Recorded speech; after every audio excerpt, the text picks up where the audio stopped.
As many of you already know, Kirsten and I are parted ways, and this whole twin flame thing maybe be called into question for a lot of people, but not me. I don't know what you want to call it, but the energy was something I've never experienced before.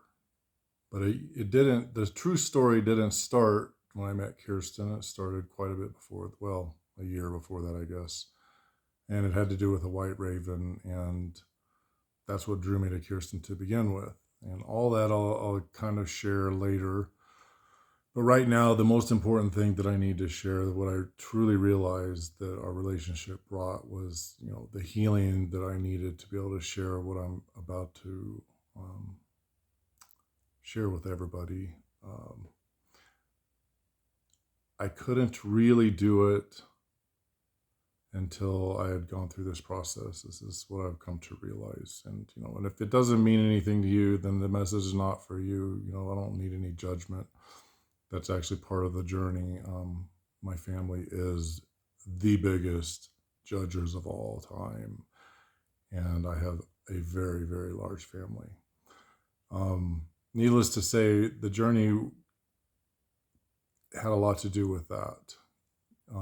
Coming to terms with, when you're grow up with a family of judging, and forget about the abuse and all the other bullshit that happened, but just the judging part of it. When you grow up with that, you have this underlying need to have approval.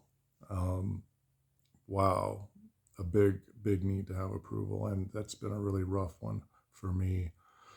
Part of that had to do with Kirsten and I. I mean, we have parted ways, and contrary to many people's beliefs, I know from what I've read, it was two-sided, of course, because the healing came on both ends.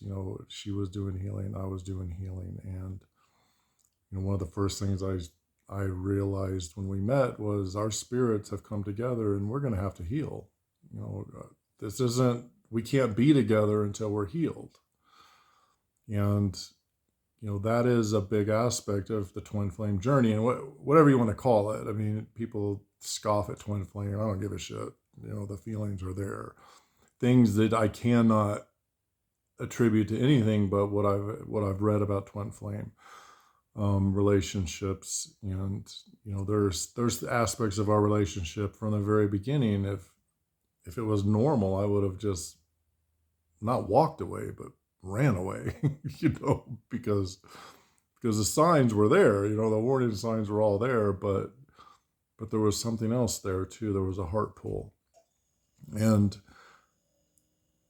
the thing that I realized just before I had met Kirsten is that I need to follow my heart. And I believe she experienced a similar kind of realization before she met me. And this is what it's really been all about. And I have suffered in this relationship. I know Kirsten has suffered in this relationship. But the beauty is what kept us together. That's what kept us in it for as long as we pursued the relationship.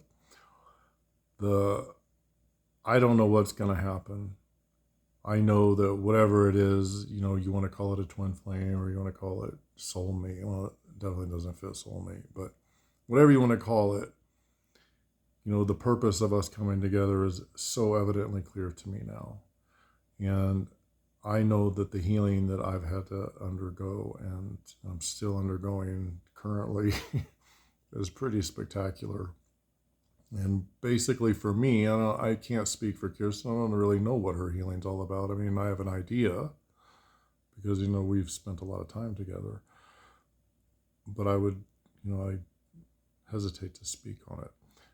But for my own part, I know that I had a lot to do with just being okay with who I am, and, being able to not rely on the people that I want to love me in the way that I need them to love me. And wow, that's been a really hard one because, like I said, my family's a family of judges, and there's other stuff going on. And I have really, at this point, in my life, I am totally alone. I am totally alone. I mean, my children love me, and they're, thank God, they still believe in me.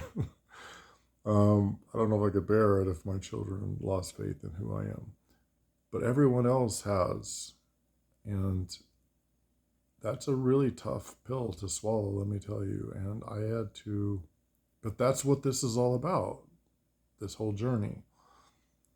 But anyway, I'm getting way off subject, and I'm not going to delete this video and start a new one because I am tired. I worked all week. I'm a laborer, I'm a carpenter with an emphasis on labor, trust me. Yeah, it's been a rough week. Fall yesterday was a mixture of hot, cold, rainy, dry. It was a remarkable day, but it was brutal. And I was up on top of a mountain. But thank God for the ravens that visited, because they sure bring me a lot of joy. And I saw some deer. Anyway, back to the matter at hand. I have something to share, and I've been carrying this for some time. And one of the things that has gotten me a lot of judgment from my family is just basically the experiences that I've had in my lifetime. And I don't know how to explain it. I see things, I hear things kind of coming from inside, and what the fuck? I don't know what to say. I don't know what to say. I don't know how to explain them away. I'm just a guy. I'm just a guy who's had a really, really fucked up life, actually, and I'm ready for some peace. Eunice is what we call the universe, Kirsten and I really am waiting for Eunice to give me what I believe she promised me, is that I'm going to have some peace, just a garden and some animals to take care of, and hopefully some companionship. But I don't know if that's in there. But the companionship could be animals, who knows? But that's really all I want in this world anyway. I mean, I don't give a fuck about money. I don't care about having a big house. In fact, I don't want a big house. I just want to have some peace and quiet. I'm tired. I'm soul weary. But anyway, the message I have to share is, and it came to me around 2018, and it's pretty simple. And I'm going to follow up this video with a number of videos sharing. I'm going to share every single vision I've had. And let me tell you, there's some weird ones. And you might think I'm crazy. And you know what? That's okay. Because if you think I'm crazy, this video it's not for you. Move on, move along. It's okay with me. I don't need anything from this. That was my journey, is I thought I needed something from this. I don't need anything. I just need to get it out of me, because it's literally a burden at this point. I don't need any more burdens. I have plenty, which again you'll hear a lot about in the coming videos. But this one's about a certain thing that I believe that I've been instructed to share, and I have seen a vision of great devastation, and there's been a lot. Most of it was natural disasters, but not only. And in that vision, the number 23 kept popping up, and I don't exactly know what it fucking means. I don't have any idea. This isn't the first vision I've had. This isn't the first things I've heard or seen. And again, I'll share some of those later. I'm going to share them all, actually, because I don't know what half of them. I mean, I can look at some things in hindsight and say, oh, that's what that meant. But some of them don't make any sense to me even to this day. And, the earliest one was I was very, very young. But again, I'll share that later. So I've seen this devastation, and the first instinct, the first intuition that I had when I saw this was the number 23 represented the year 2023. And this was back in 2018. I still believe that's exactly what's going on, and there's a lot of things that come on that come with, have come with this, and then just in the recent past, I told Kirsten like last year, I think I said something along the lines of the farms are going to fail. Um, and I thought it meant just in organic farms, but I think that all farms, all commercial farms, are going to begin failing. And because nature needs to rebalance, that's what I understand is the case. But that aside, one of the things that came to me that are very important, I think, for people to hear, and I don't think I'm the only person that shares this kind of information, but human beings are no different than any other animal. And when I say any other animal, I mean every animal: cockroach, ant, honeybee, bear, deer, cougar, whatever animal you want to name. They all have a purpose for being evolved. They have a niche to fill, and human beings are no different. Our arrogance that we have is tremendous, but we need to temper our arrogance into humility and realize that we are just like everything else, and we are not special. Our intellect, our ability to create, is part of the reason it's part of the reason that we evolved, part of the purpose that we evolved to do. And we're failing greatly at that, by the way. We're doing a horrible job right now. But there's so many people out there. There's so many that feel this pull, this need to take care of Earth, this need to take care of each other, this need to take care of life, and this inside their heart. I know everybody feels. If they really just take the time to really just sit down and let peace come to them and just really listen to their hearts, to spirit, they'll know that we're here to take care of each other and to take care of all the life on this planet. And that's one of the reasons we evolved, to be caretakers. And it is, look at the evolution of every species on the planet, and human beings have the ability to be caretakers more than anything else. And if you look at Earth as a life form, all life forms evolve ways to take care of themselves and take care of their different parts. All the different animals on Earth, all the plants, animals, all of them play a role in taking care of Earth as a whole.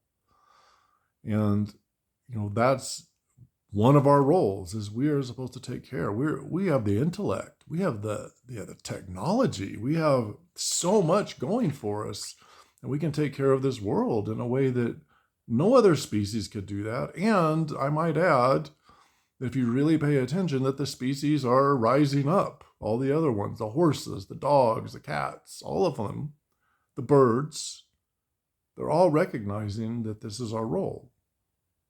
And they develop a trust with us even when it shouldn't. I mean, seriously, a dog, think about it. When a dog trusts you, it'll follow you into battle, into explosions, into death. I mean, seriously, what greater trust could there be? And we just don't realize it. Horses, same thing. When a horse trusts you, it'll do just anything. We got to honor that. We have to stop this shit that we're doing and be the caretakers that we're evolved to do.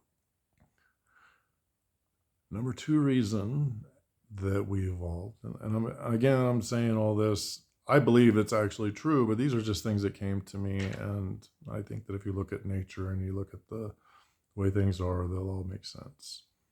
But the second reason that we evolved was to be protectors. Now, every species develops ways to protect themselves.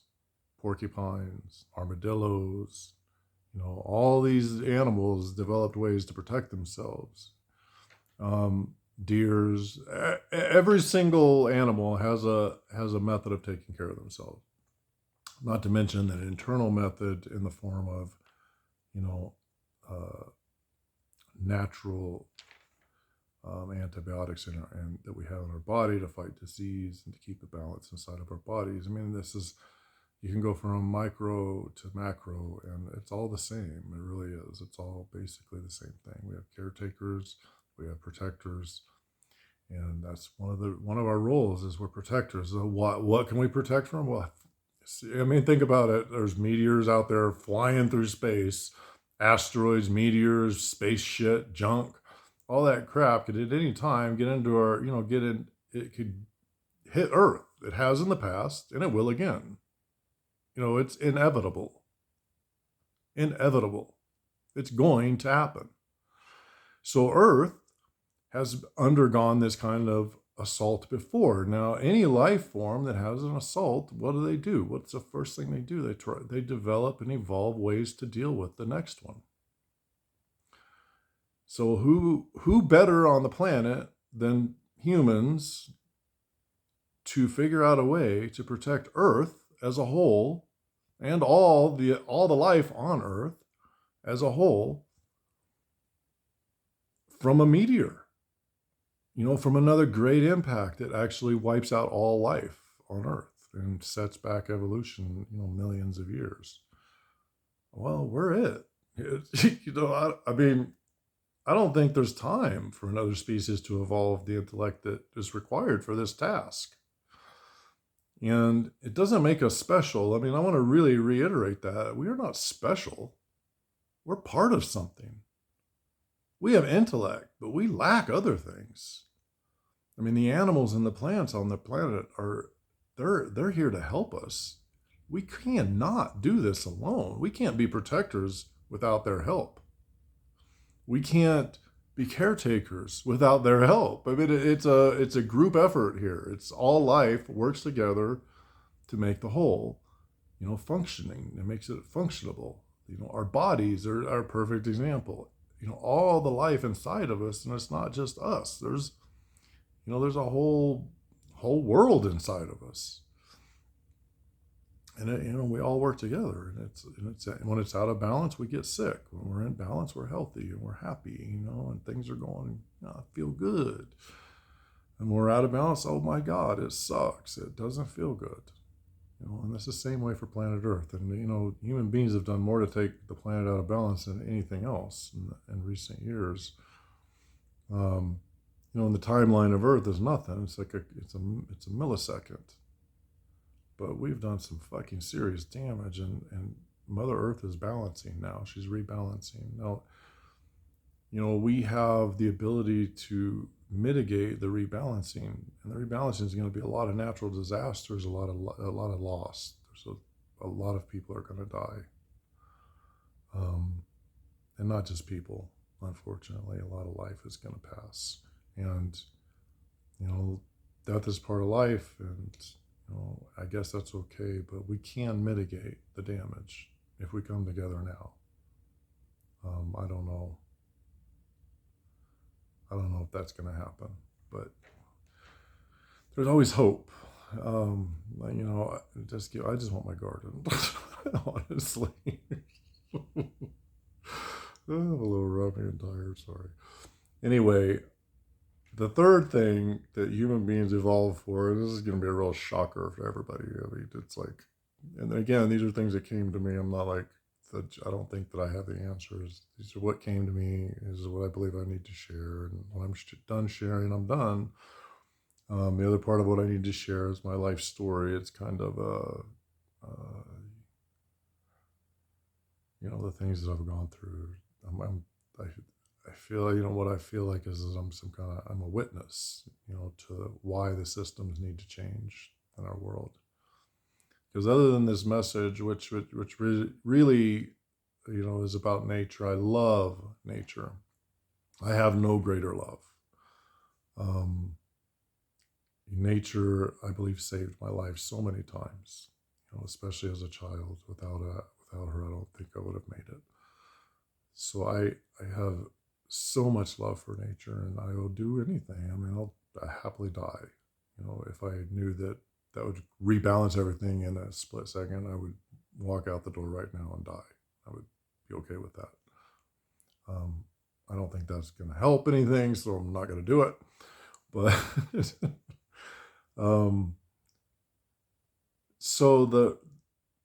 where was I? Shit. I'm way too tired to be doing this, but I promised the 23rd. For some reason, I believe this is the day I needed to get this out finally. I've been carrying this for a really long time. Oh, our third purpose. And of course, these are just the three big ones. Of course, there's different purposes. We all have a different purpose. And every human being born, I don't care what they're like, has a purpose. And one of our jobs as the caretakers is to develop that purpose, not to fucking try to fit them into a box where they don't belong, is what we do to most people. So we need to let go of that shit right away, lickety split. Our third purpose, these are general purposes. Again, everybody has a purpose to serve one of these or all of them or whatever. I mean, that's my belief. That's kind of what I understand, and it fits in with the evolution of all species. That's kind of how it works. And whether or not you believe in illusions or whatever, if this is just an illusion and it's a shared illusion among millions and millions of people and animals and life and plants and microbes or whatever, it's a shared illusion, okay. Still our fucking illusion. Let's make it the best it can be, right? Jesus Christ, these goddamn people that think, oh, it's just an illusion, don't worry about it. Right on, I guess, if you're living in the lap of luxury. But let me tell you, there's children out there suffering right now. Right fucking now. If been one of them. I don't appreciate the attitude. And I'm not angry. But it needs to stop. If you believe it's all an illusion and it doesn't matter, then move on, man. Make room for the rest of us that really want to make a difference, that want to change our world into something better. Third purpose. I keep rambling on and getting off subject. If you're watching this whole thing, I'm so impressed. Our third purpose, of course, is that actually makes perfect sense, is reproduction. All species reproduce. If you look at the planet as a whole, planet Earth is a life form, which most scientists, I believe, agree to this day that Earth is a super organism, and Mother Earth is actually a life form. So if you think of her as a life form, and again, don't get caught up in time, because time does not mean the same thing to Mother Earth as it does to us. Just as an ant's timeline doesn't mean the same thing as it does to us. We, much different. Anyway, so how are we that purpose of reproduction, how does that work out? Well, it's really simple, actually. I mean, it makes actually perfect sense. I mean, to me it does. I'm sure there's other people that'll agree with me, and then a number of people are probably, oh, that's stupid, but whatever, fuck off. I don't care. Not really, don't fuck off, but you get the message. If you don't like it, don't listen. If you don't think it makes sense, don't believe it. But human beings are the ones that, if Earth was to reproduce and spread her seed, which I believe planets do, that we have the ability to do that. We can build spaceships. We have the ability, we have the intellect to make technology, and we're making leaps and bounds every year, every 100 years. We're like getting so much closer to actual space travel. What better way to spread the seed of